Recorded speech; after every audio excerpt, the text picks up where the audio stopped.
Chillbooks original. Moral Letters to Lucilius, or Letters from a Stoic, by Seneca. Translated by Richard M. Gummer. Letter 66, on various aspects of virtue. 1.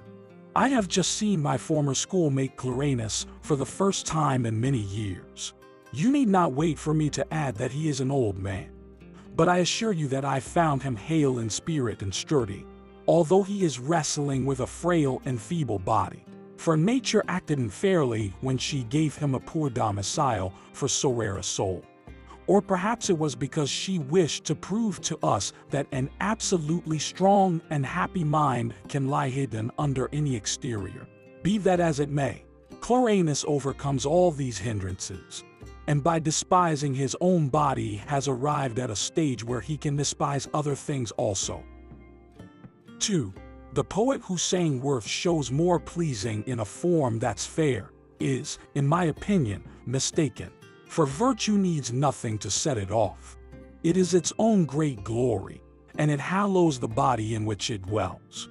At any rate, I have begun to regard Clarenus in a different light. He seems to me handsome, and as well set up in body as in mind. 3. A great man can spring from a hovel. So can a beautiful and great soul from an ugly and insignificant body. For this reason, nature seems to me to breed certain men of this stamp with the idea of proving that virtue springs into birth in any place whatever. Had it been possible for her to produce souls by themselves and naked, she would have done so. As it is, nature does a still greater thing, for she produces certain men who, though hampered in their bodies, nonetheless break through the obstruction. 4. I think Clarenus has been produced as a pattern, that we might be enabled to understand that the soul is not disfigured by the ugliness of the body, but rather the opposite, that the body is beautified by the comeliness of the soul. Now, though Clarenus and I have spent very few days together, we have nevertheless had many conversations, which I will at once pour forth and pass on to you. 5. The first day we investigated this problem. How can goods be equal if they are of three kinds? For certain of them, according to our philosophical tenets, are primary, such as joy, peace, and the welfare of one's country. Others are of the second order, molded in an unhappy material, such as the endurance of suffering and self-control during severe illness. We shall pray outright for the goods of the first class. For the second class we shall pray only if the need shall arise. There is still a third variety, as, for example, a modest gait, a calm and honest countenance, and a bearing that suits the man of wisdom. 6. Now how can these things be equal when we compare them? If you grant that we ought to pray for the one and avoid the other, if we would make distinctions among them, we had better return to the first good, and consider what its nature is. The soul that gazes upon truth, that is skilled in what should be sought and what should be avoided, establishing standards of value not according to opinion, but according to nature. The soul that penetrates the whole world and directs its contemplating gaze upon all its phenomena, paying strict attention to thoughts and actions, equally great and forceful, superior alike to hardships and blandishments, yielding itself to neither extreme of fortune, rising above all blessings and tribulations, absolutely beautiful, perfectly equipped with grace as well as with strength, healthy and sinewy, unruffled, undismayed, one which no violence can shatter, one which acts of chance can neither exalt nor depress. A soul like this is virtue itself. 7. There you have its outward appearance. If it should ever come under a single view and show itself once in all its completeness. But there are many aspects of it. They unfold themselves according as life varies and as actions differ. But virtue itself does not become less or greater, for the supreme good cannot diminish, nor may virtue retrograde. Rather is it transformed, now into one quality and now into another, shaping itself according to the part which it is to play. 8. Whatever it has touched, it brings into likeness with itself, and dyes with its own color. It adorns our actions, our friendships, and sometimes entire households which it has entered and set in order. Whatever it has handled, it forthwith makes lovable, notable, admirable.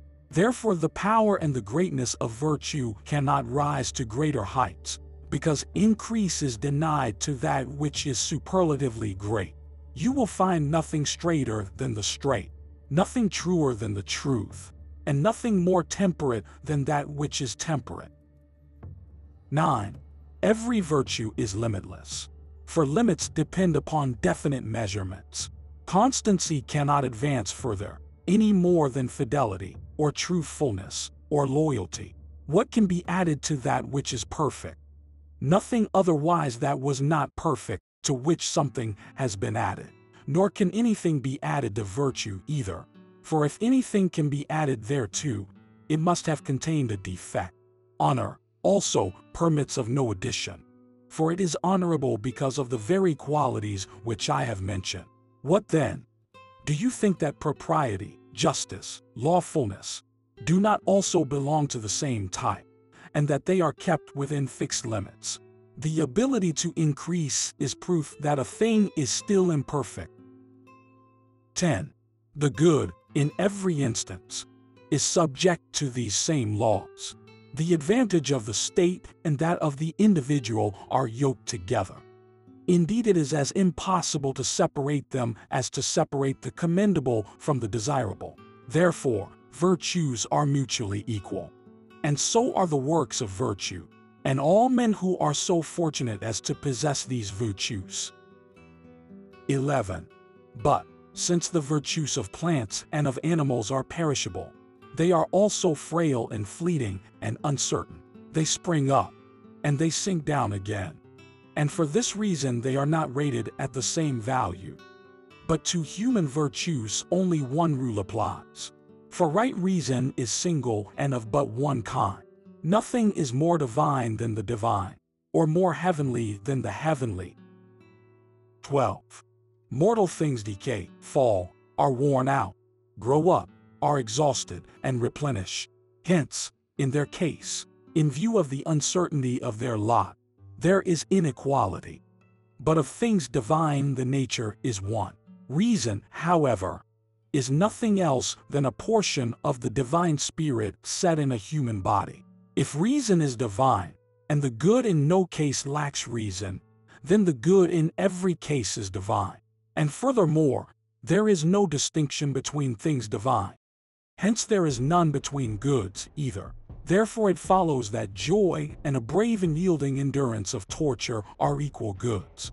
For in both there is the same greatness of soul relaxed and cheerful in the one case, in the other combative and braced for action. 13. What? Do you not think that the virtue of him who bravely storms the enemy's stronghold is equal to that of him who endures a siege with the utmost patience? Great is Scipio when he invests Numantia, and constrains and compels the hands of an enemy whom he could not conquer, to resort to their own destruction.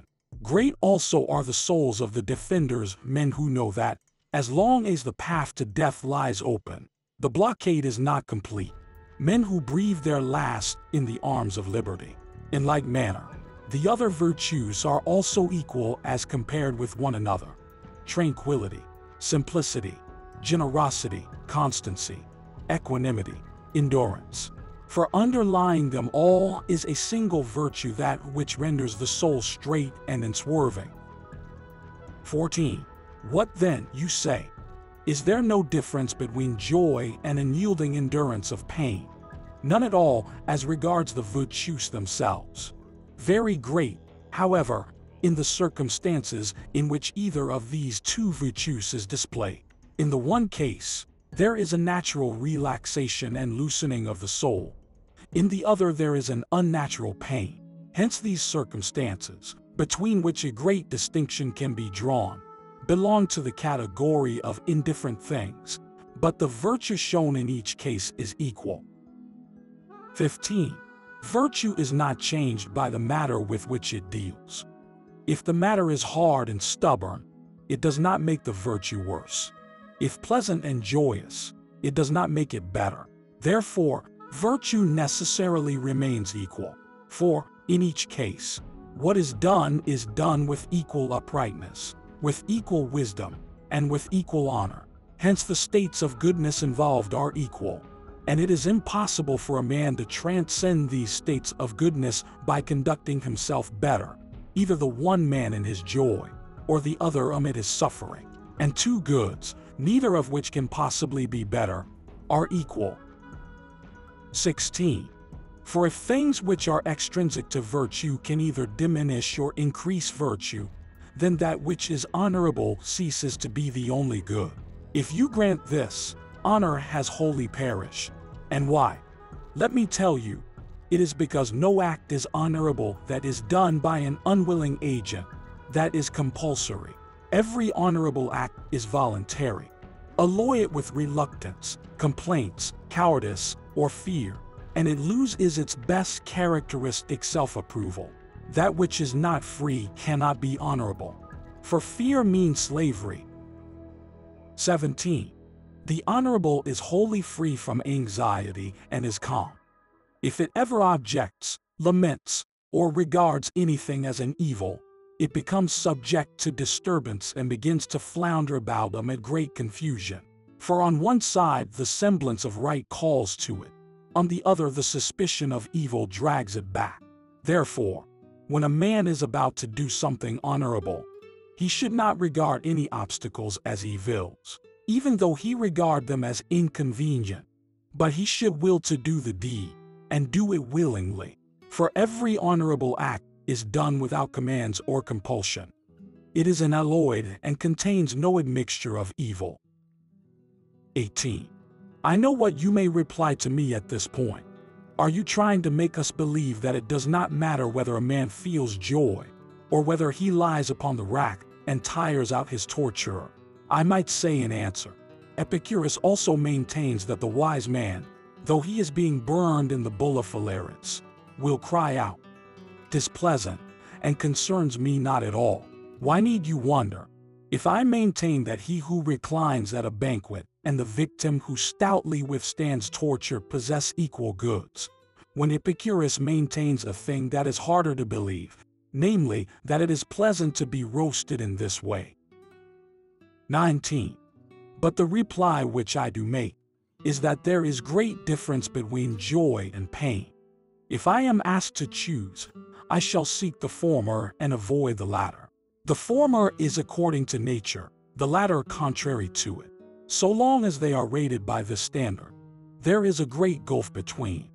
But when it comes to a question of the virtue involved, the virtue in each case is the same, whether it comes through joy or through sorrow. 20. Vexation and pain and other inconveniences are of no consequence, for they are overcome by virtue. Just as the brightness of the sun dims all lesser lights, so virtue, by its own greatness, shatters and overwhelms all pains, annoyances, and wrongs. And wherever its radiance reaches, all lights which shine without the help of virtue are extinguished. And inconveniences, when they come in contact with virtue, play no more important a part than does a storm cloud at sea. 21. This can be proved to you by the fact that the good man will hasten unhesitatingly to any noble deed. Even though he be confronted by the hangman, the torturer, and the stake, he will persist, regarding not what he must suffer, but what he must do. And he will entrust himself as readily to an honorable deed as he would to a good man.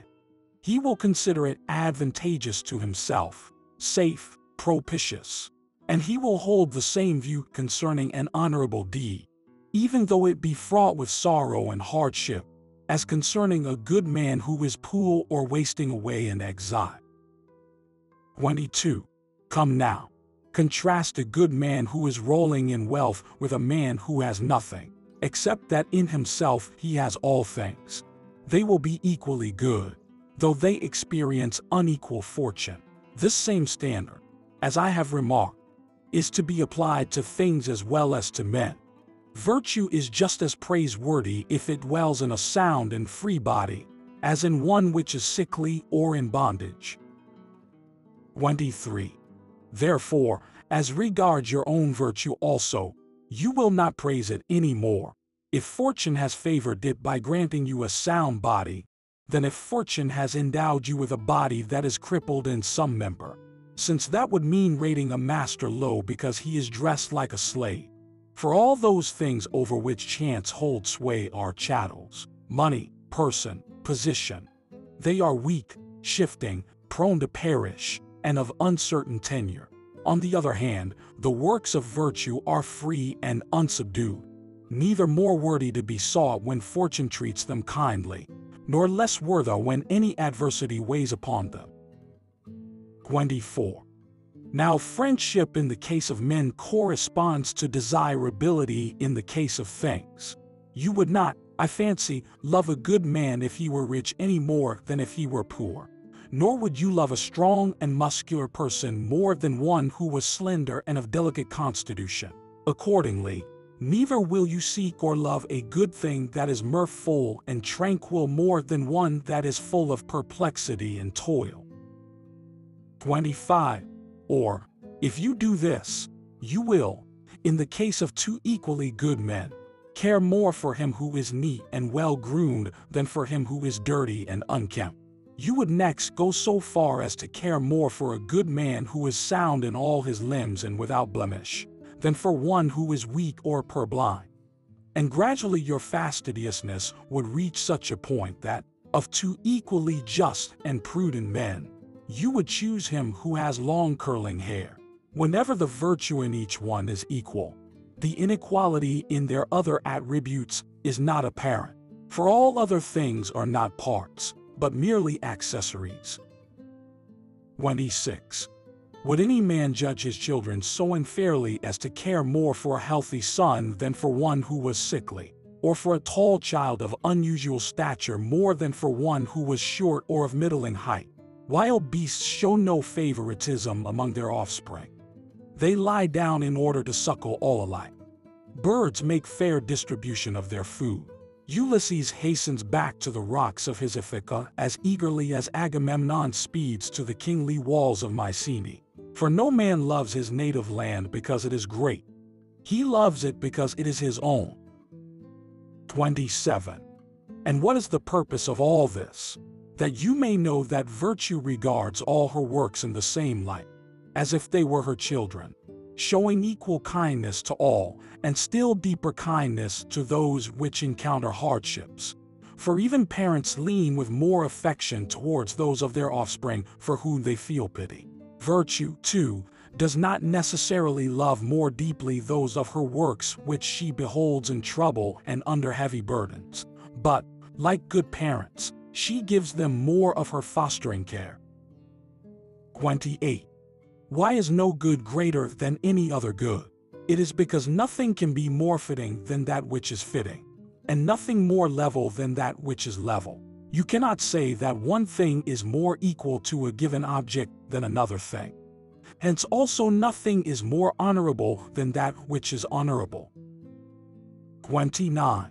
Accordingly, if all the virtues are by nature equal, the three varieties of goods are equal. This is what I mean. There is an equality between feeling joy with self-control and suffering pain with self-control. The joy in the one case does not surpass in the other the steadfastness of soul that gulps down the groan when the victim is in the clutches of the torturer. Goods of the first kind are desirable, while those of the second are worthy of admiration. And in each case they are none the less equal, because whatever inconvenience attaches to the latter is compensated by the qualities of the good, which is so much greater. 30. Any man who believes them to be unequal is turning his gaze away from the virtues themselves and is surveying mere externals. True goods have the same weight and the same width. The spurious sort contain much emptiness. Hence, when they are weighed in the balance, they are found wanting, although they look imposing and grand to the gaze. 31. Yes, my dear Lucilius, The good which true reason approves is solid and everlasting. It strengthens the spirit and exalts it, so that it will always be on the heights. But those things which are thoughtlessly praised, and are goods in the opinion of the mob, merely puff us up with empty joy. And again, those things which are feared as if they were evils merely inspire trepidation in men's minds. For the mind is disturbed by the semblance of danger, just as animals are disturbed. 32. Hence it is without reason that both these things distract and sting the spirit. The one is not worthy of joy, nor the other of fear. It is reason alone that is unchangeable, that holds fast to its decisions. For reason is not a slave to the senses, but a ruler over them. Reason is equal to reason, as one straight line to another. Therefore virtue also is equal to virtue. Virtue is nothing else than right reason. All virtues are reasons. Reasons are reasons, if they are right reasons. If they are right, they are also equal. 33. As reason is, so also are actions. Therefore all actions are equal. For since they resemble reason, they also resemble each other. Moreover, I hold that actions are equal to each other in so far as they are honorable and right actions.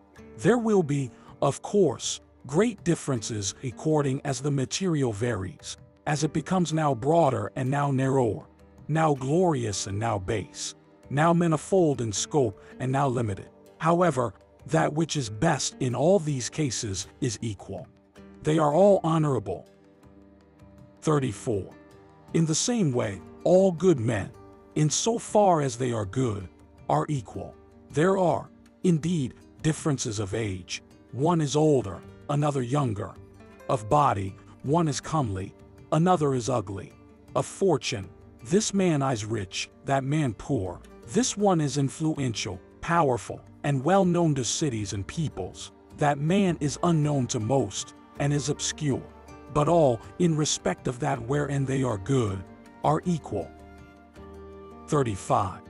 The senses do not decide upon things good and evil. They do not know what is useful and what is not useful. They cannot record their opinion unless they are brought face to face with a fact. They can neither see into the future nor recollect the past.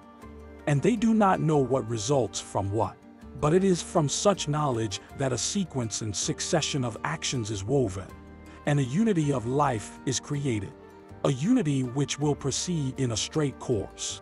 Reason, therefore, is the judge of good and evil.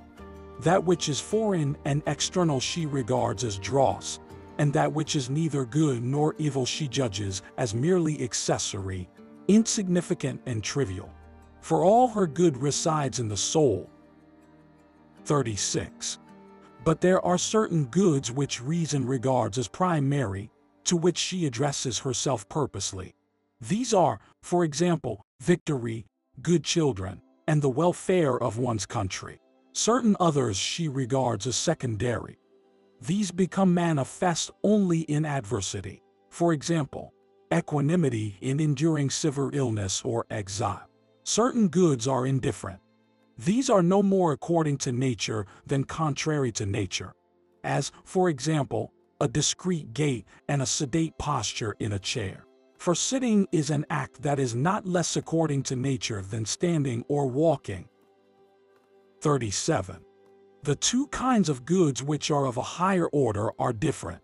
The primary are according to nature, such as deriving joy from the dutiful behavior of one's children and from the well-being of one's country.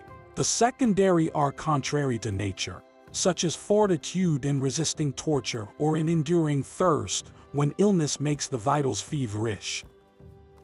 38. What then, you say? Can anything that is contrary to nature be a good? Of course not. But that in which this good takes its rise is sometimes contrary to nature. For being wounded, wasting away over a fire, being afflicted with bad health, such things are contrary to nature. But it is in accordance with nature for a man to preserve an indomitable soul amid such distresses. 39.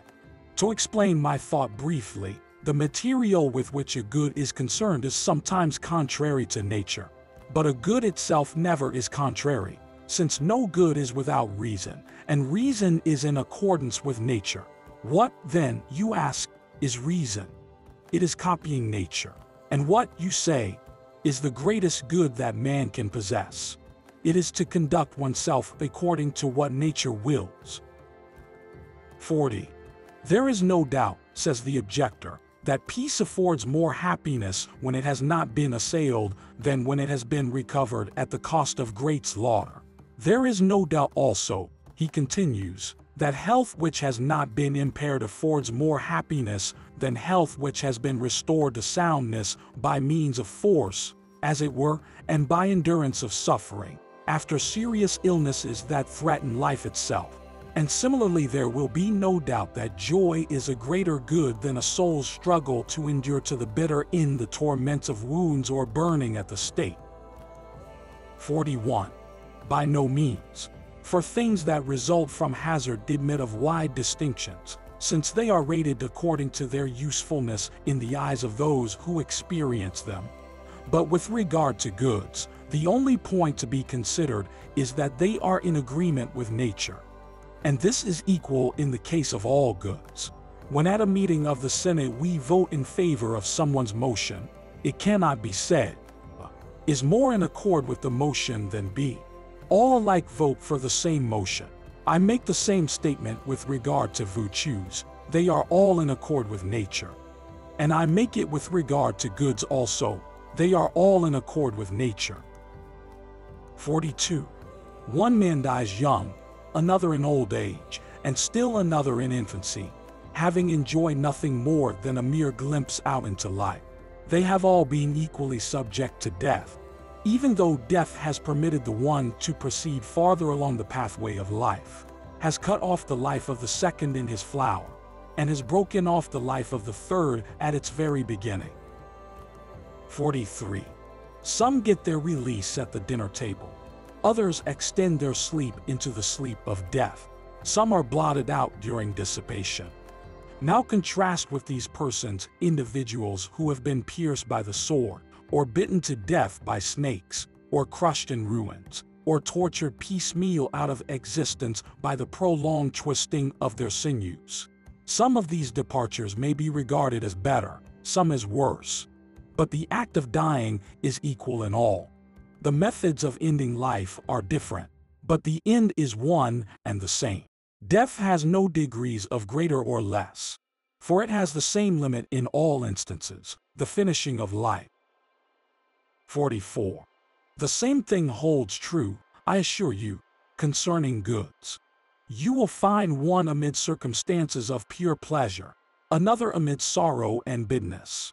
The one controls the favors of fortune, the other overcomes her onslaughts. Each is equally a good, although the one travels a level and easy road, and the other a rough road. And the end of them all is the same.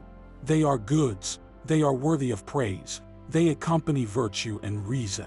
Virtue makes all the things that it acknowledges equal to one another. 45. You need not wonder that this is one of our principles. We find mentioned in the works of Epicurus 2 goods, of which his supreme good, or blessedness, is composed, namely, a body free from pain and a soul free from disturbance. These goods, if they are complete, do not increase. For how can that which is complete increase? The body is, let us suppose, free from pain. What increase can there be to this absence of pain? The soul is composed and calm. What increase can there be to this tranquility? 46. Just as fair weather, purifying into the purest brilliancy, does not admit of a still greater degree of clearness, so, when a man takes care of his body and of his soul, weaving the texture of his good from both, his condition is perfect, and he has found the consummation of his prayers. If there is no commotion in his soul or pain in his body, whatever delights fall to his lot over and above these two things do not increase his supreme good. They merely season it, so to speak, and add spice to it. For the absolute good of man's nature is satisfied with peace in the body and peace in the soul. 47. I can show you at this moment in the writings of Epicurus a graded list of goods just like that of our own school. For there are some things, he declares, which he prefers should fall to his lot, such as bodily rest free from all inconvenience, and relaxation of the soul as it takes delight in the contemplation of its own goods. And there are other things which, though he would prefer that they did not happen, he nevertheless praises and approves. For example, the kind of resignation, in times of ill health and serious suffering, to which I alluded a moment ago, and which Epicurus displayed on that last and most blessed day of his life. For he tells us that he had to endure excruciating agony from a diseased bladder and from an ulcerated stomach, so acute that it permitted no increase of pain. And yet, he says, that day was nonetheless happy. And no man can spend such a day in happiness unless he possesses the supreme good. 48. We therefore find mention, even by Epicurus, those goods which one would prefer not to experience, which, however, because circumstances have decided thus, must be welcomed and approved and placed on a level with the highest goods. We cannot say that the good which has rounded out a happy life, the good for which Epicurus rendered thanks in the last words he uttered, is not equal to the greatest. 49. Allow me, excellent Lucilius, to utter a still bolder word. If any goods could be greater than others, I should prefer those which seem harsh to those which are mild and alluring, and should pronounce them greater. For it is more of an accomplishment to break one's way through difficulties than to keep joy within bounds. 50. It requires the same use of reason, I am fully aware, for a man to endure prosperity well and also to endure misfortune bravely. That man may be just as brave who sleeps in front of the ramparts without fear of danger when no enemy attacks the camp, as the man who, when the tendons of his legs have been severed, holds himself up on his knees and does not let fall his weapons. But it is to the blood-stained soldier returning from the front that men cry, "Well done, thou hero!" And therefore I should bestow greater praise upon those goods that have stood trial, and show courage, and have fought it out with fortune. 51. Should I hesitate whether to give greater praise to the maimed and shriveled hand of Mucius than to the uninjured hand of the bravest man in the world?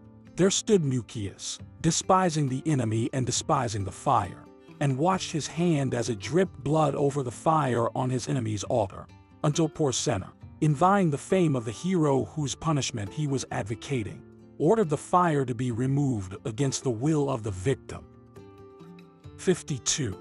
Why should I not reckon this good among the primary goods, and deem it in so far greater than those other goods which are unattended by danger and have made no trial of fortune, as it is a rarer thing to have overcome a foe with a hand lost than with a hand armed? What then, you say? Shall you desire this good for yourself? Of course I shall, for this is a thing that a man cannot achieve unless he can also desire it. 53. Should I desire, instead, to be allowed to stretch out my limbs for my slaves to massage, or to have a woman, or a man changed into the likeness of a woman, pull my finger joints? I cannot help believing that Mucius was all the more lucky because he manipulated the flames as calmly as if he were holding out his hand to the manipulator. He had wiped out all his previous mistakes. He finished the war unarmed and maimed. And with that stump of a hand he conquered 2 kings. Farewell. Letter 67. On ill health and endurance of suffering. 1. If I may begin with a commonplace remark, spring is gradually disclosing itself. But though it is rounding into summer, when you would expect hot weather, it has kept rather cool, and one cannot yet be sure of it, for it often slides back into winter weather. Do you wish to know how uncertain it still is?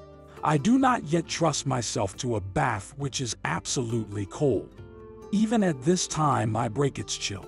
You may say that this is no way to show the endurance either of heat or of cold. Very true, dear Lucilius. But at my time of life one is at length contented with the natural chill of the body. I can scarcely thaw out in the middle of summer. Accordingly, I spend most of the time bundled up. 2. And I thank old age for keeping me fastened to my bed. Why should I not thank old age on this account? That which I ought not to wish to do, I lack the ability to do. Most of my converse is with books. Whenever your letters arrive, I imagine that I am with you, and I have the feeling that I am about to speak my answer, instead of writing it. Therefore let us together investigate the nature of this problem of yours, just as if we were conversing with one another. 3.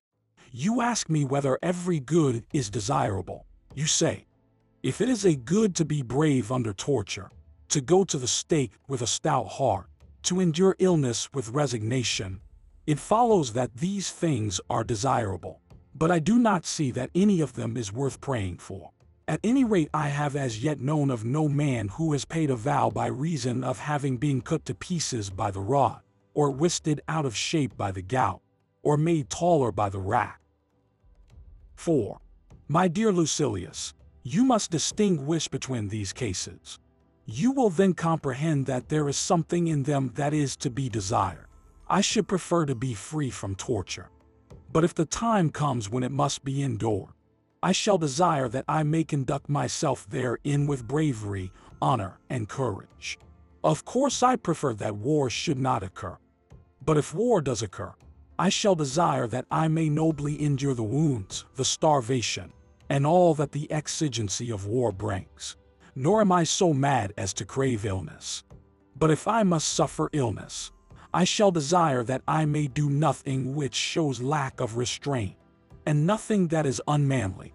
The conclusion is, not that hardships are desirable, but that virtue is desirable, which enables us patiently to endure hardships.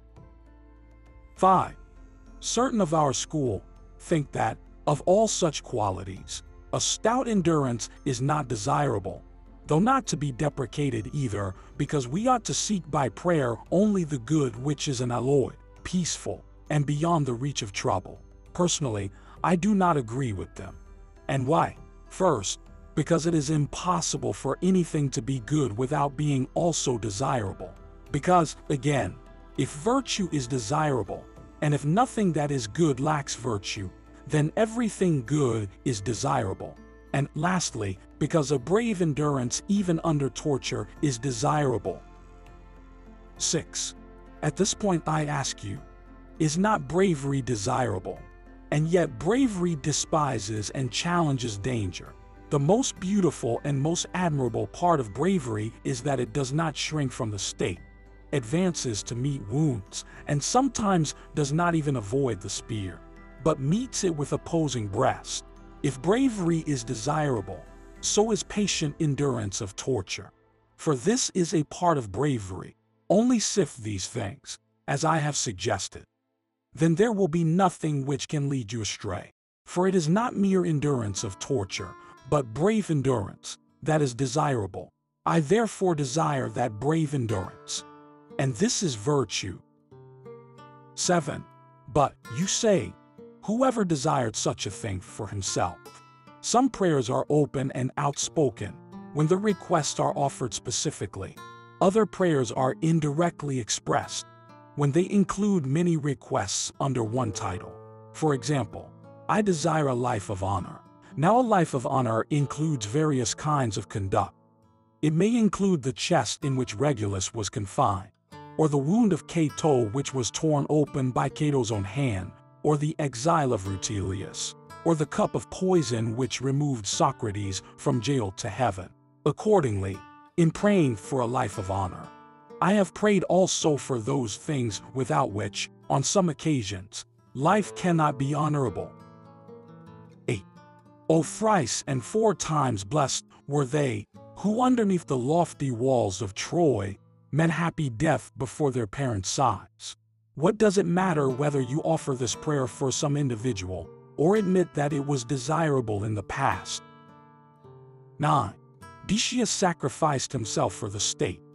He set spurs to his horse and rushed into the midst of the foe, seeking death. The second Decius, rivaling his father's valor, reproducing the words which had become sacred and already household words, dashed into the thickest of the fight, anxious only that his sacrifice might bring omen of success, and regarding a noble death as a thing to be desired. Do you doubt, then, whether it is best to die glorious and performing some deed of valor? 10. When one endures torture bravely, one is using all the virtues. Endurance may perhaps be the only virtue that is on view and most manifest, but bravery is there too, and endurance and resignation and long-suffering are its branches. There, too, is foresight. For without foresight no plan can be undertaken. It is foresight that advises one to bear as bravely as possible the things one cannot avoid. There also is steadfastness, which cannot be dislodged from its position, which the wrench of no force can cause to abandon its purpose. There is the wholly inseparable company of virtues. Every honorable act is the work of one single virtue, but it is in accordance with the judgment of the whole council. And that which is approved by all the virtues, even though it seems to be the work of one alone, is desirable. 11. What? Do you think that those things only are desirable which come to us amid pleasure and ease, and which we bedeck our doors to welcome? There are certain goods whose features are forbidding. There are certain prayers which are offered by a throng, not of men who rejoice, but of men who bow down reverently and worship. 12. Was it not in this fashion, think you, that Regulus prayed that he might reach Carthage? Clothe yourself with a hero's courage, and withdraw for a little space from the opinions of the common man. Form a proper conception of the image of virtue, a thing of exceeding beauty and grandeur. This image is not to be worshipped by us with incense or garlands, but with sweat and blood. 13. Behold Marcus Cato, laying upon that hallowed breast his unspotted hands, and tearing apart the wounds which had not gone deep enough to kill him. Which, pray, shall you say to him? I hope all will be as you wish, and I am grieved, or shall it be good fortune in your undertaking? 14.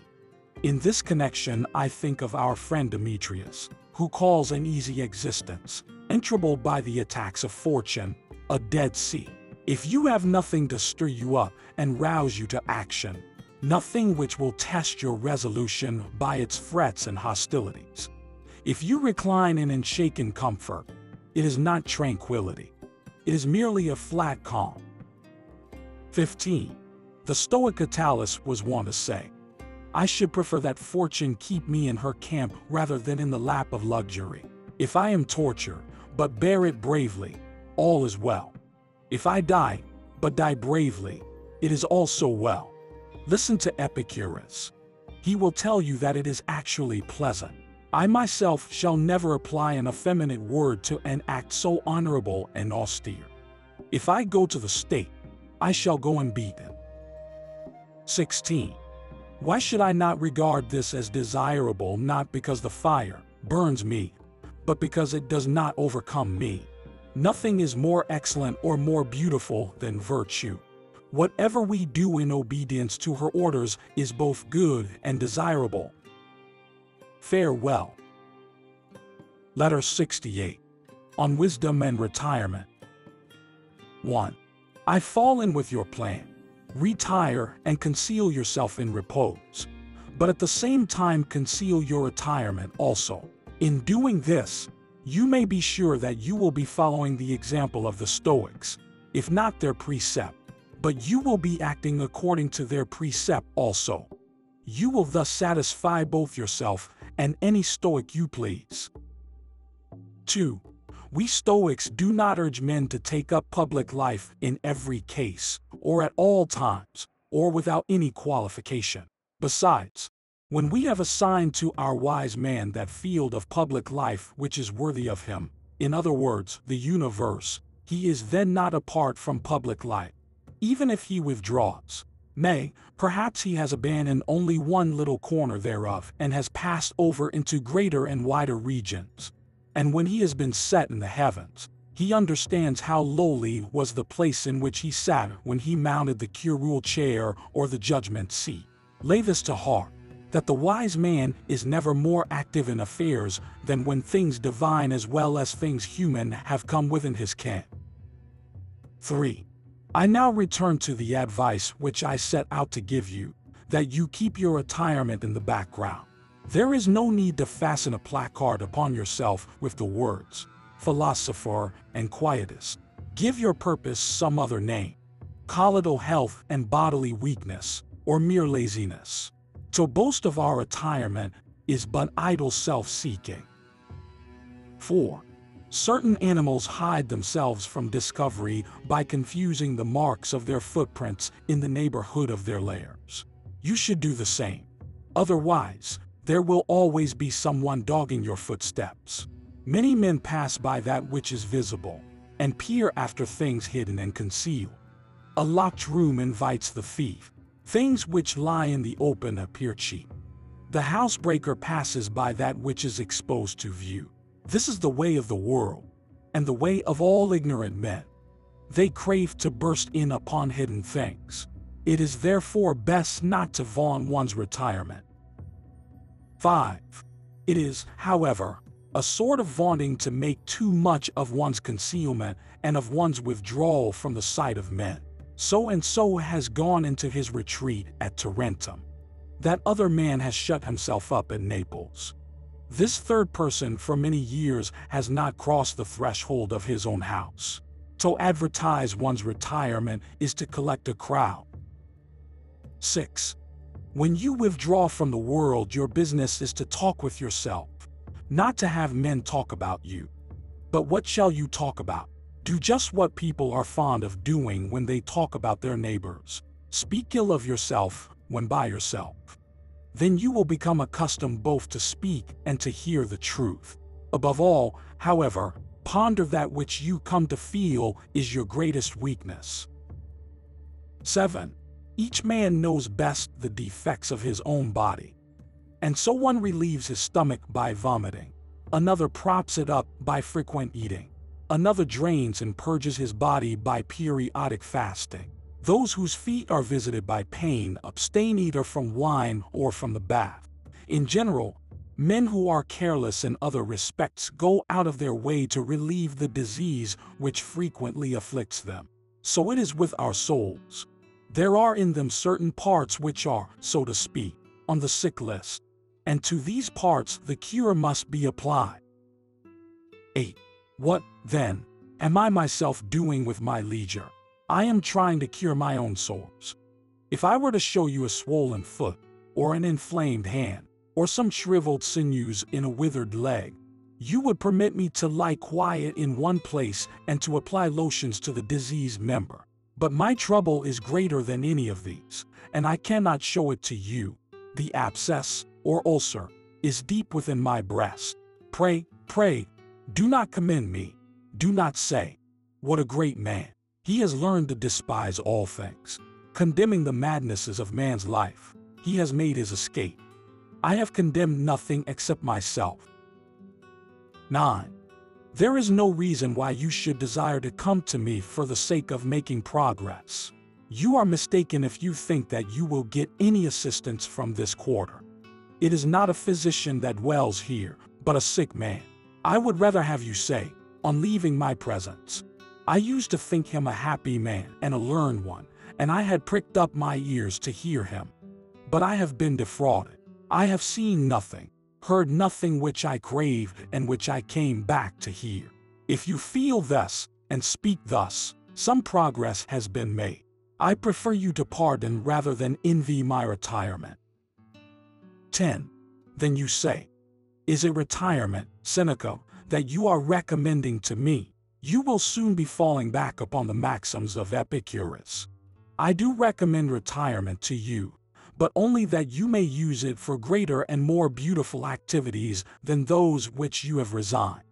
To knock at the hearty doors of the influential, to make alphabetical lists of childless old men, to wield the highest authority in public life. This kind of power exposes you to hatred, is short-lived, and, if you rate it at its true value, is tawdry. 11. One man shall be far ahead of me as regards his influence in public life, another in salary as an army officer and in the position which results from this, another in the throng of his clients. But it is worthwhile to be outdone by all these men, provided that I myself can outdo fortune, and I am no match for her in the throng. She has the greater backing. 12. Would that in earlier days you had been minded to follow this purpose. Would that we were not discussing the happy life in plain view of death. But even now let us have no delay. For now we can take the word of experience, which tells us that there are many superfluous and hostile things. For this we should long since have taken the word of reason. 13. Let us do what men are wont to do when they are late in setting forth, and wish to make up for lost time by increasing their speed. Let us ply the spur. Our time of life is the best possible for these pursuits, for the period of boiling and foaming is now past. The faults that were uncontrolled in the first fierce heat of youth are now weakened, and but little further effort is needed to extinguish them. 14. And when you ask, will that profit you which you do not learn until your departure? And how will it profit you? Precisely in this way, that I shall depart a better man. You need not think, however, that any time of life is more fitted to the attainment of a sound mind than that which has gained the victory over itself by many trials and by long and oft-repeated regret for past mistakes, and, its passions assuaged, has reached a state of health. This is indeed the time to have acquired this good. He who has attained wisdom in his old age has attained it by his years. Farewell. Letter 69. On Rest and Restlessness. 1. I do not like you to change your headquarters and scurry about from one place to another. My reasons are, first, that such frequent flitting means an unsteady spirit, and the spirit cannot through retirement grow into unity unless it has ceased from its inquisitiveness and its wanderings. To be able to hold your spirit in check, you must first stop the runaway flight of the body. 2. My second reason is that the remedies which are most helpful are those which are not interrupted. You should not allow your quiet, or the oblivion to which you have consigned your former life, to be broken into. Give your eyes time to unlearn what they have seen, and your ears to grow accustomed to more wholesome words. Whenever you stir abroad you will meet, even as you pass from one place to another, things that will bring back your old cravings. 3. Just as he who tries to be rid of an old love must avoid every reminder of the person once held dear, for nothing grows again so easily as love.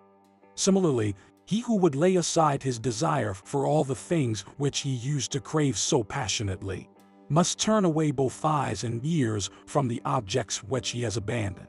The emotions soon return to the attack. 4.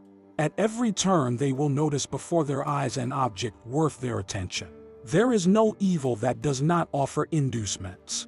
Avarice promises money, luxury, a varied assortment of pleasures, ambition, a purple robe and applause, and the influence which results from applause, and all that influence can do. 5. Vices tempt you by the rewards which they offer. But in the life of which I speak, you must live without being paid. Scarcely will a whole lifetime suffice to bring our vices into subjection and to make them accept the yoke, swollen as they are by long-continued indulgence, and still less, if we cut into our brief span by any interruptions. Even constant care and attention can scarcely bring any one undertaking to full completion. 6. If you will give ear to my advice, ponder and practice this, how to welcome death, or even, if circumstances commend that course, to invite it. There is no difference whether death comes to us, or whether we go to death. Make yourself believe that all ignorant men are wrong when they say, "It is a beautiful thing to die one's own death, but there is no man who does not die his own death." What is more, you may reflect on this thought. No one dies except on his own day. You are throwing away none of your own time, for what you leave behind does not belong to you. Farewell. Letter 70 on the proper time to slip the cable. 1. After a long space of time I have seen your beloved Pompeii. I was thus brought again face to face with the days of my youth. And it seemed to me that I could still do, nay, had only done a short time ago, all the things which I did there when a young man. 2. We have sailed past life, Lucilius, as if we were on a voyage, and just as when at sea. To quote from our poet Virgil, lands and towns are left astern. Even so, on this journey where time flies with the greatest speed, we put below the horizon first our boyhood and then our youth, and then the space which lies between young manhood and middle age and borders on both, and next, the best years of old age itself. Last of all, we begin to sight the general bourne of the race of man. 3. Fools that we are, we believe this bourne to be a dangerous reef. But it is the harbor where we must someday put in, which we may never refuse to enter. And if a man has reached this harbor in his early years, he has no more right to complain than a sailor who has made a quick voyage. For some sailors, as you know, are tricked and held back by sluggish winds and grow weary and sick of the slow-moving calm, while others are carried quickly home by steady gales. 4. You may consider that the same thing happens to us. Life has carried some men with the greatest rapidity to the harbor they were bound to reach even if they tarried on the way, while others it has fretted and harassed. To such a life, as you are aware, one should not always cling. For mere living is not a good, but living well. Accordingly, the wise man will live as long as he ought, not as long as he can. 5. He will mark in what place, with whom, and how he is to conduct his existence, and what he is about to do. He always reflects concerning the quality, and not the quantity, of his life. As soon as there are many events in his life that give him trouble and disturb his peace of mind, he sets himself free. And this privilege is his, not only when the crisis is upon him, but as soon as fortune seems to be playing him false. Then he looks about carefully and sees whether he ought or ought not to end his life on that account. He holds that it makes no difference to him whether his taking off be natural or self-inflicted, whether it comes later or earlier. He does not regard it with fear, as if it were a great loss. For no man can lose very much when but a driblet remains. 6. It is not a question of dying earlier or later, but of dying well or ill. And dying well means escape from the danger of living ill. That is why I regard the words of the well-known Rhodian as most unmanly. This person was thrown into a cage by his tyrant, and fed there like some wild animal. And when a certain man advised him to end his life by fasting, he replied, "A man may hope for anything while he has life." 7.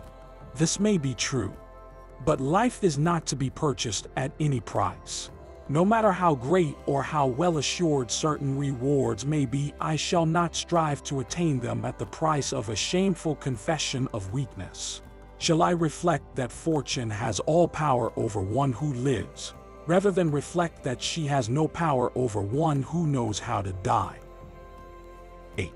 There are times, nevertheless, when a man, even though certain death impends and he knows that torture is in store for him, will refrain from lending a hand to his own punishment.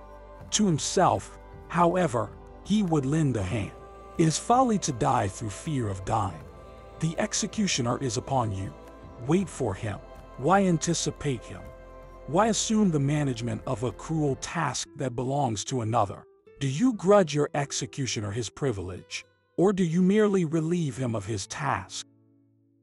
8. There are times, nevertheless, when a man, even though certain death impends and he knows that torture is in store for him, will refrain from lending a hand to his own punishment. To himself, however, he would lend a hand. It is folly to die through fear of dying. The executioner is upon you. Wait for him. Why anticipate him? Why assume the management of a cruel task that belongs to another? Do you grudge your executioner his privilege, or do you merely relieve him of his task? 9. Socrates might have ended his life by fasting. He might have died by starvation rather than by poison.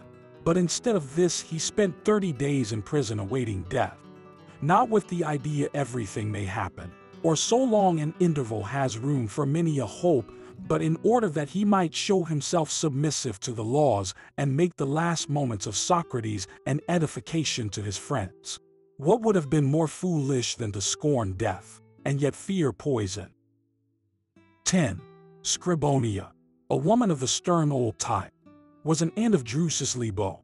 This young man was as stupid as he was well born, with higher ambitions than anyone could have been expected to entertain in that epoch, or a man like himself in any epoch at all.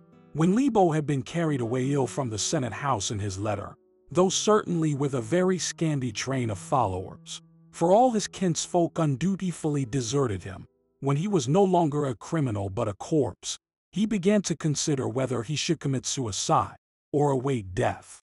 Scribonia said to him, "What pleasure do you find in doing another man's work?" But he did not follow her advice. He laid violent hands upon himself, and he was right, after all. For when a man is doomed to die in 2 or 3 days at his enemy's pleasure, he is really doing another man's work if he continues to live. 11. No general statement can be made, therefore, with regard to the question whether, when a power beyond our control threatens us with death, we should anticipate death or await it. For there are many arguments to pull us in either direction. If one death is accompanied by torture, and the other is simple and easy, why not snatch the latter? Just as I shall select my ship when I am about to go on a voyage or my house when I propose to take a residence, so I shall choose my death when I am about to depart from life. 12. Moreover, just as a long drawn-out life does not necessarily mean a better one, so a long drawn-out death necessarily means a worse one. There is no occasion when the soul should be humored more than at the moment of death. Let the soul depart as it feels itself impelled to go. Whether it seeks the sword, or the halter, or some draught that attacks the veins, let it proceed and burst the bonds of its slavery. Every man ought to make his life acceptable to others besides himself, but has death to himself alone. The best form of death is the one we like. 13. Men are foolish who reflect thus. One person will say that my conduct was not brave enough, another that I was too headstrong, a third that a particular kind of death would have betokened more spirit. What you should really reflect is, I have under consideration a purpose with which the talk of men has no concern. Your sole aim should be to escape from fortune as speedily as possible. Otherwise, there will be no lack of persons who will think ill of what you have done. 14.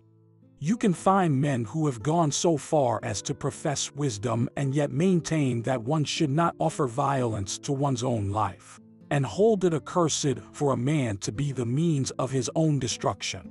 We should wait, say they, for the end decreed by nature. But one who says this does not see that he is shutting off the path to freedom. The best thing which eternal law ever ordained was that it allowed to us one entrance into life, but many exits. 15.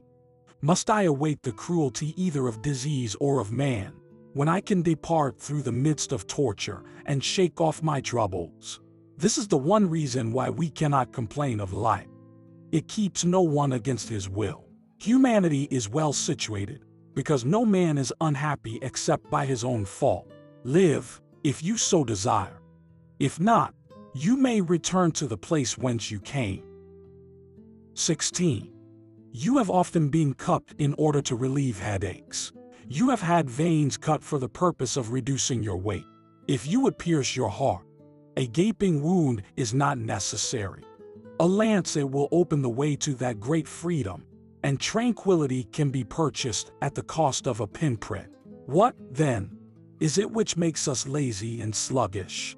None of us reflects that someday he must depart from this house of life. Just so old tenants are kept from moving by fondness for a particular place and by custom, even in spite of ill treatment. 17. Would you be free from the restraint of your body? Live in it as if you were about to leave it. Keep thinking of the fact that someday you will be deprived of this tenure. Then you will be more brave against the necessity of departing. But how will a man take thought of his own end, if he craves all things without end? 18. And yet there is nothing so essential for us to consider, for our training in other things is perhaps superfluous. Our souls have been made ready to meet poverty, but our riches have held out.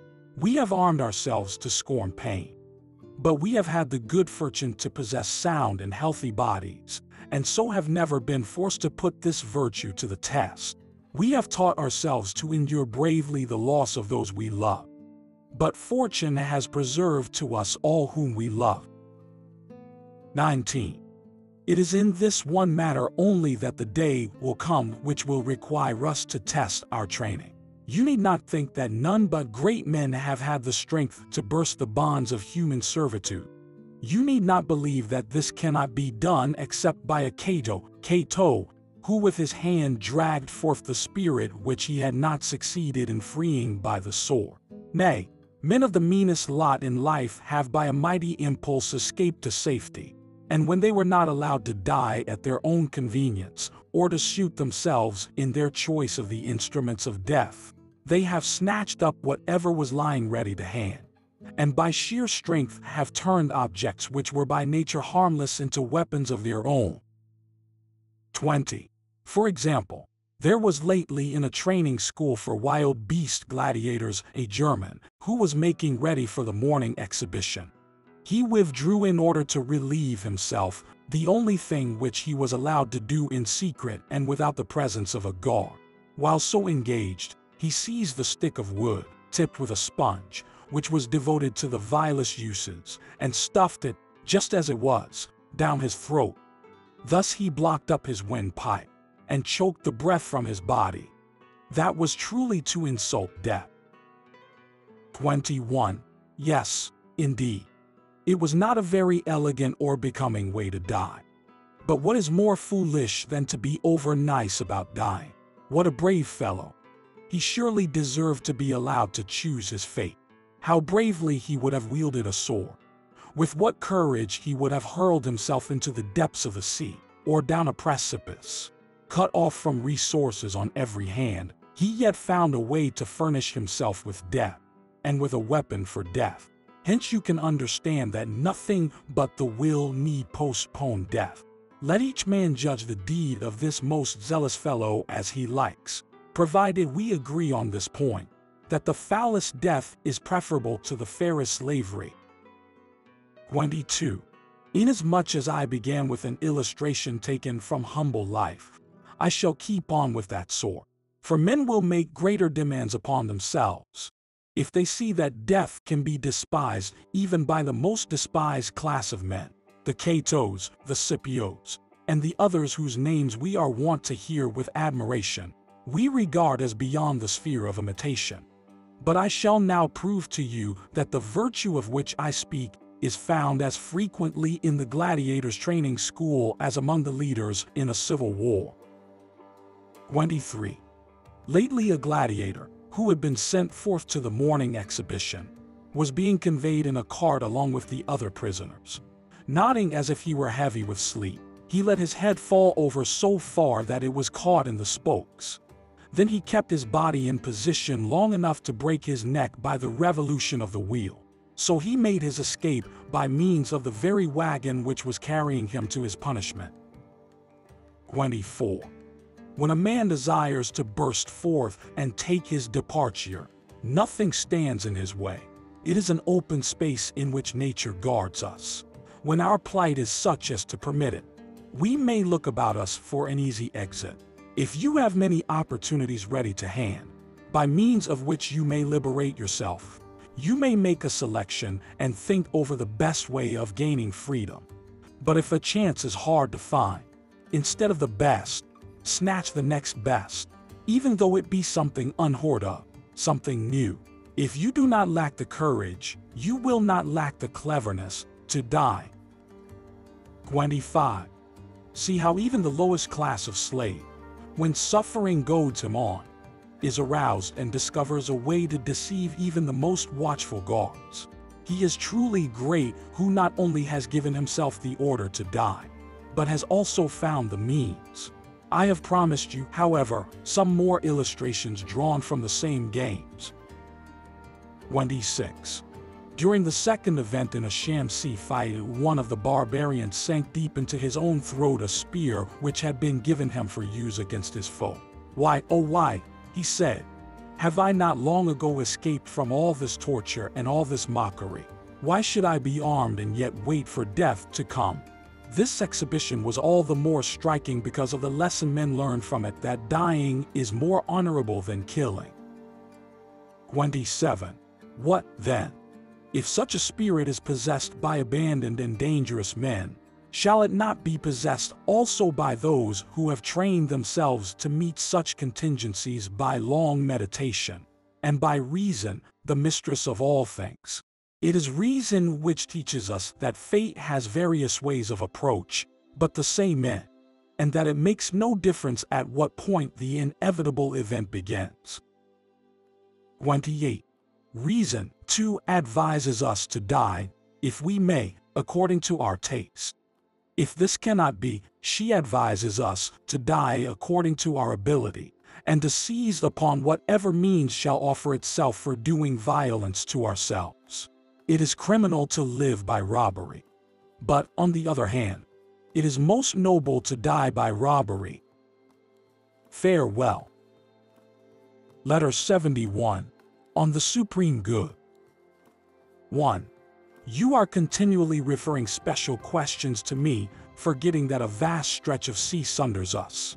Since, however, the value of advice depends mostly on the time when it is given, it must necessarily result that by the time my opinion on certain matters reaches you, the opposite opinion is the better. For advice conforms to circumstances, and our circumstances are carried along, or rather whirled along. Accordingly, advice should be produced at short notice. And even this is too late. It should grow while we work, as the saying is. And I propose to show you how you may discover the method. 2. As often as you wish to know what is to be avoided or what is to be sought, consider its relation to the supreme good, to the purpose of your whole life. For whatever we do ought to be in harmony with this. No man can set in order the details unless he has already set before himself the chief purpose of his life. The artist may have his colors all prepared, but he cannot produce a likeness unless he has already made up his mind what he wishes to paint. The reason we make mistakes is because we all consider the parts of life, but never life as a whole. 3. The archer must know what he is seeking to hit. Then he must aim and control the weapon by his skill. Our plans miscarry because they have no aim. When a man does not know what harbor he is making for, no wind is the right wind. Chance must necessarily have great influence over our lives, because we live by chance. 4. It is the case with certain men, however, that they do not know that they know certain things. Just as we often go searching for those who stand beside us, so we are apt to forget that the goal of the supreme good lies near us. To infer the nature of this supreme good, one does not need many words or any roundabout discussion. It should be pointed out with the forefinger, so to speak, and not be dissipated into many parts. For what good is there in breaking it up into tiny bits, when you can say, the supreme good is that which is honorable? Besides, and you may be still more surprised at this, that which is honorable is the only good. All other goods are alloyed and debased. 5. If you once convince yourself of this, and if you come to love virtue devotedly, for mere loving is not enough, anything that has been touched by virtue will be fraught with blessing and prosperity for you, no matter how it shall be regarded by others. Torture, if only, as you lie suffering, you are more calm in mind than your very torture. Illness, if only you curse not fortune and yield not to the disease. In short, all those things which others regard as ills will become manageable and will end in good, if you succeed in rising above them. Let this once be clear, that there is nothing good except that which is honorable, and all hardships will have a just title to the name of goods, when once virtue has made them honorable. 6. Many think that we Stoics are holding out expectations greater than our human lot admits of. And they have a right to think so, for they have regard to the body only. But let them turn back to the soul, and they will soon measure man by the standard of God. Rouse yourself, most excellent Lucilius, and leave off all this wordplay of the philosophers, who reduce a most glorious subject to a matter of syllables, and lower and wear out the soul by teaching fragments. Then you will become like the men who discovered these precepts, instead of those who by their teaching do their best to make philosophy seem difficult rather than great. 7. Socrates, who recalled the whole of philosophy to rules of conduct, and asserted that the highest wisdom consisted in distinguishing between good and evil, said, "Follow these rules, if my words carry weight with you, in order that you may be happy. And let some men think you even a fool. Allow any man who so desires to insult you and work you wrong. But if only virtue dwells with you, you will suffer nothing. If you wish to be happy, if you would be in good faith a good man, let one person or another despise you. No man can accomplish this unless he has come to regard all goods as equal, for the reason that no good exists without that which is honorable, and that which is honorable is in every case equal." 8. You may say, "What then? Is there no difference between Cato's being elected praetor and his failure at the polls? Or whether Cato is conquered or conqueror in the battle line of Pharsalia?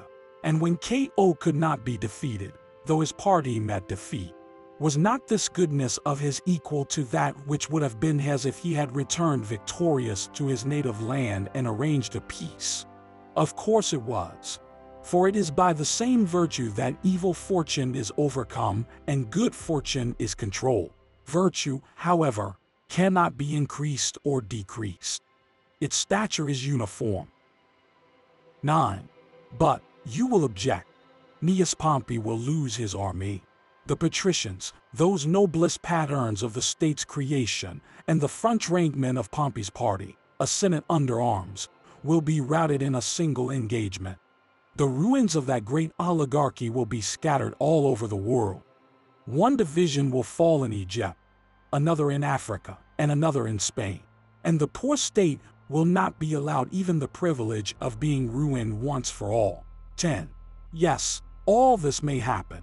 Juba's familiarity with every position in his own kingdom may be of no avail to him. Of no avail the resolute bravery of his people when fighting for their king. Even the men of Utica, crushed by their troubles, may waver in their allegiance. And the good fortune which ever attended men of the name of Scipio may desert Scipio in Africa. But long ago destiny saw to it that Cato should come to no harm. 11. He was conquered in spite of it all. Well, you may include this among Cato's failures. Cato will bear with an equally stout heart anything that thwarts him of his victory, as he bore that which thwarted him of his praetorship. The day whereon he failed of election, he spent in play. The night wherein he intended to die, he spent in reading. He regarded in the same light both the loss of his praetorship and the loss of his life.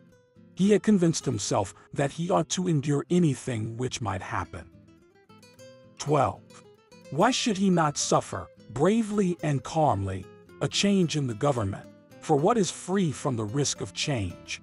neither earth nor sky, nor the whole fabric of our universe, though it be controlled by the hand of God, it will not always preserve its present order. It will be thrown from its course in days to come. 13. All things move in accord with their appointed times. They are destined to be born, to grow, and to be destroyed.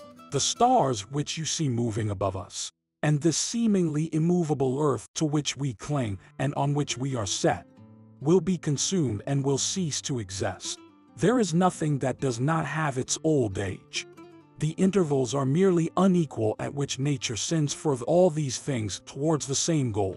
Whatever is will cease to be, and yet it will not perish, but will be resolved into its elements. 14. To our minds, this process means perishing, for we behold only that which is nearest.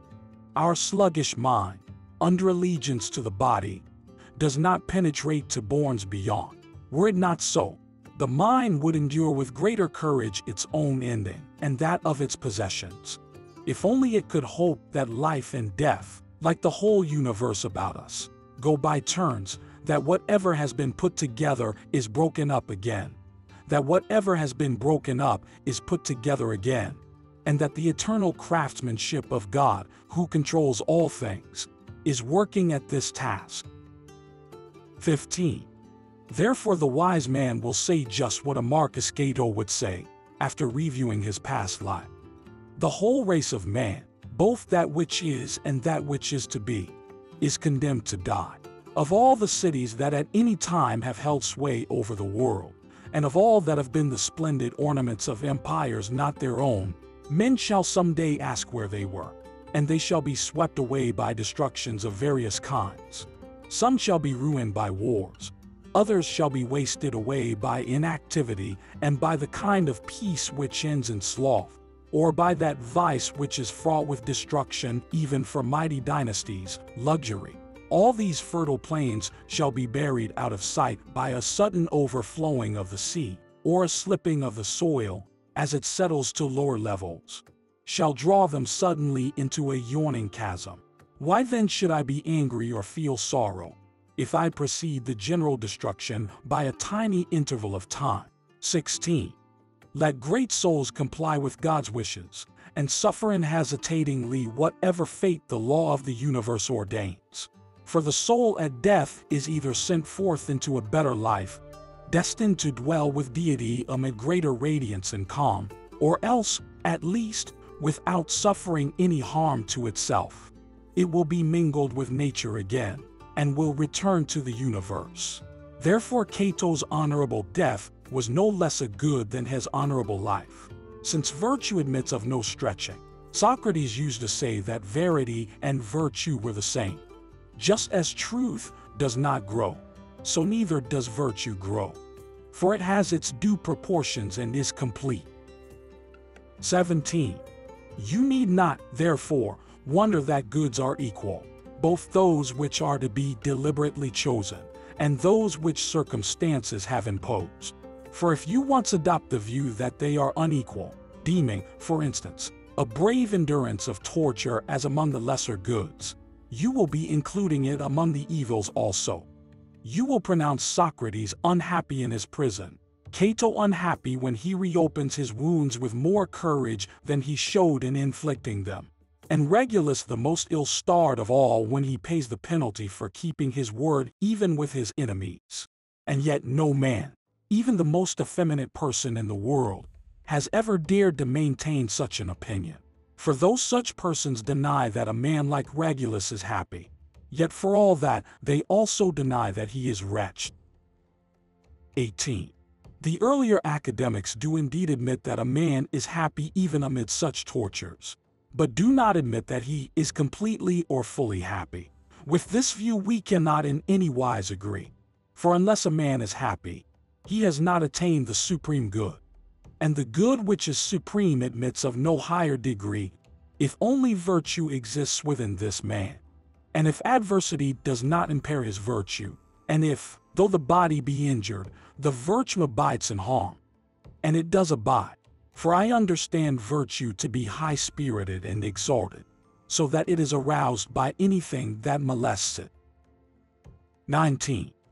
This spirit, which young men of noble breeding often assume, when they are so deeply stirred by the beauty of some honorable object that they despise all the gifts of chance, is assuredly infused in us and communicated to us by wisdom.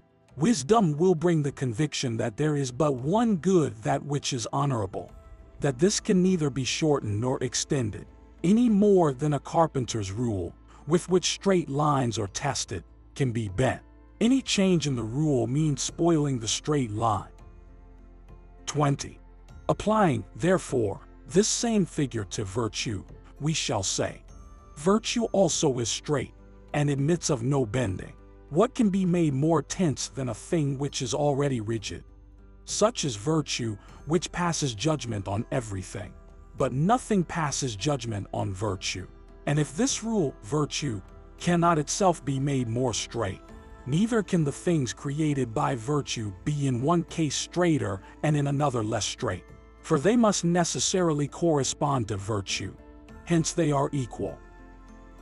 21. What, you say? Do you call reclining at a banquet and submitting to torture equally good? Does this seem surprising to you? You may be still more surprised at the following, that reclining at a banquet is an evil, while reclining on the rack is a good, if the former act is done in a shameful, and the latter in an honorable manner. It is not the material that makes these actions good or bad. It is the virtue. All acts in which virtue has disclosed itself are of the same measure and value. 22. At this moment the man who measures the souls of all men by his own is shaking his fist in my face, because I hold that there is a parity between the goods involved in the case of one who passes sentence honorably, and of one who suffers sentence honorably. Or because I hold that there is a parity between the goods of one who celebrates a triumph, and of one who, unconquered in spirit, is carried before the victor's chariot. For such critics think that whatever they themselves cannot do is not done. They pass judgment on virtue in the light of their own weaknesses. 23. Why do you marvel if it helps a man, and on occasion even pleases him, to be burned, wounded, slain, or bound in prison? To a luxurious man, a simple life is a penalty. To a lazy man, work is punishment. The dandy pities the diligent man. To the slothful, studies are torture. Similarly, we regard those things with respect to which we are all infirm of disposition, as hard and beyond endurance, forgetting what a torment it is to many men to abstain from wine or to be routed from their beds at break of day. These actions are not essentially difficult. It is we ourselves that are soft and flabby. 24. We must pass judgment concerning great matters with greatness of soul. Otherwise, that which is really our fault will seem to be their fault. So it is that certain objects which are perfectly straight, when sunk in water, appear to the onlooker as bent or broken off. It matters not only what you see, but with what eyes you see it. Our souls are too dull of vision to perceive the truth. 25. But give me an unspoiled and sturdy-minded young man. He will pronounce more fortunate one who sustains on unbending shoulders the whole weight of adversity, who stands out superior to fortune. It is not a cause for wonder that one is not tossed about when the weather is calm. Reserve your wonderment for cases where a man is lifted up when all others sink, and keeps his footing when all others are prostrate. 25. But give me an unspoiled and sturdy-minded young man. He will pronounce more fortunate one who sustains on unbending shoulders the whole weight of adversity, who stands out superior to fortune. It is not a cause for wonder that one is not tossed about when the weather is calm. Reserve your wonderment for cases where a man is lifted up when all others sink, and keeps his footing when all others are prostrate. 26. What element of evil is there in torture and in the other things which we call hardships? It seems to me that there is this evil, that the mind sags and bends and collapses. But none of these things can happen to the sage. He stands erect under any load. Nothing can subdue him. Nothing that must be endured annoys him. For he does not complain that he has been struck by that which can strike any man. He knows his own strength. He knows that he was born to carry burdens. 27. I do not withdraw the wise man from the category of man, nor do I deny to him the sense of pain as though he were a rock that has no feelings at all. I remember that he is made up of two parts. The one part is irrational. It is this that may be bitten, burned, or hurt. The other part is rational. It is this which holds resolutely to opinions, is courageous, and unconquerable. In the latter is situated man's supreme good. Before this is completely attained, the mind wavers in uncertainty. Only when it is fully achieved is the mind fixed and steady. 28. And so when one has just begun, or is on one's way to the heights and is cultivating virtue, or even if one is drawing near the perfect good but has not yet put the finishing touch upon it, one will retrograde at times and there will be a certain slackening of mental effort. For such a man has not yet traversed the doubtful ground. He is still standing in slippery places.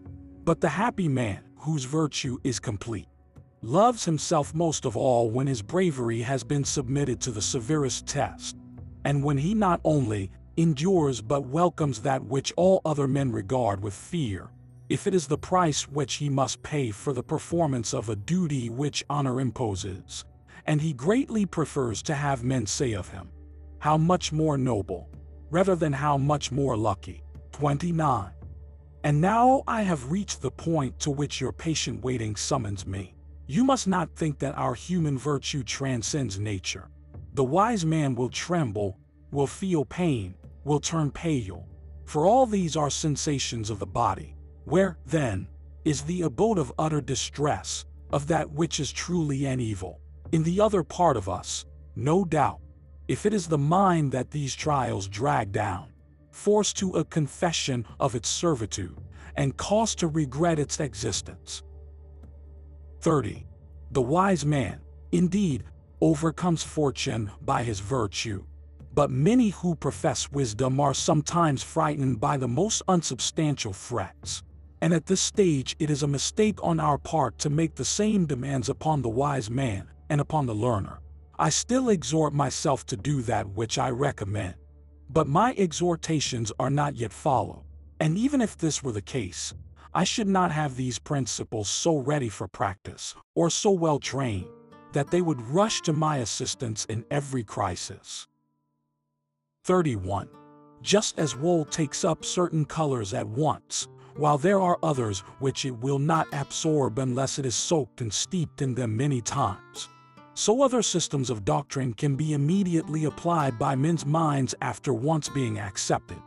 But this system of which I speak, unless it has gone deep and has sunk in for a long time, and has not merely colored but thoroughly permeated the soul, does not fulfill any of its promises.